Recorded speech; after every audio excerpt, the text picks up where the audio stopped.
Hello everyone, আমি শ্রাবণী। আমার নতুন আরেকটি মিনি ব্লগে তোমাদের সবাইকে ওয়েলকাম। আজ হচ্ছে 20 নভেম্বর, আমার ননদের ছেলের আজ জন্মদিন। আমি একটু দেরি করেই ঘুম থেকে উঠেছি, তখন প্রায় 8টা বাজে আর আমার ছানাটা তখনও ঘুমোচ্ছিল। বাড়ির সবাই যে যার কাজে যুক্ত, সবাই সবার মতন কাজ করছিল। আমি চা খেয়ে কিছু টুকটাক কাজ করলাম। অফিস যাওয়ার পথে শুভঙ্কর এসেছিল ওর মেয়ের সাথে দেখা করতে। দুপুরে ছানাটাকে স্নান করিয়ে নিজে স্নান করে রেডি হয়ে নিলাম জন্মদিন উপভোগ করার জন্য। পুকুর জন্মদিনটা প্রত্যেক বছরই নিজেদের কিছু মানুষজন নিয়ে ঘরোয়াভাবেই উদযাপন করা হয়। সবাই রেডি হয়ে গেল, এই ছানা দুটোকে এখনো ঠিকভাবে রেডি করানো হয়ে ওঠেনি। যারা এখনো পর্যন্ত আমার ননদকে চিনতে পারোনি, এটা হলো ননদ আর এটা নন্দাই। প্রত্যেক বছর আগে ধান দুর্ব দেওয়া হয়, তারপর কেক কাটা হয়, তারপর খাওয়া দাওয়া। এই বছর যেন নিয়মটা একদমই উল্টে গেছে, আগে খাওয়া দাওয়া, তারপর কেক কাটা হচ্ছে, তারপর হবে ধান দুর্ব। দুষ্টুমি করার জন্য এরা দুই ভাই বোন কি কম ছিল, আরো একজনকে পেয়ে এদের আনন্দের যেন সীমা নেই। আসল এনজয় তো এরাই তিনজন করছে। আমরা সবাই যখন খেতে বসেছি তখন প্রায় 3:30 বাজে আর মেনুতে ছিল অনেক কিছু আইটেম। এদিকে শুভঙ্করেরও বাড়ি ফেরার টাইম হয়ে গেছে। দেখতে দেখতে সন্ধ্যাও গড়িয়ে গেছে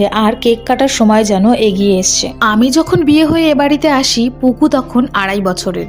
দেখতে দেখতে পুকুও যেন কত বড় হয়ে গেল। হ্যাপি বার্থডে পুকু, আমার তরফ থেকে অনেক অনেক ভালোবাসা রইলো বাবা, অনেক বড় হও তুমি। আজকের মতন এইটুকুই, দেখা হচ্ছে নতুন আরেকটি মিনি ব্লগে।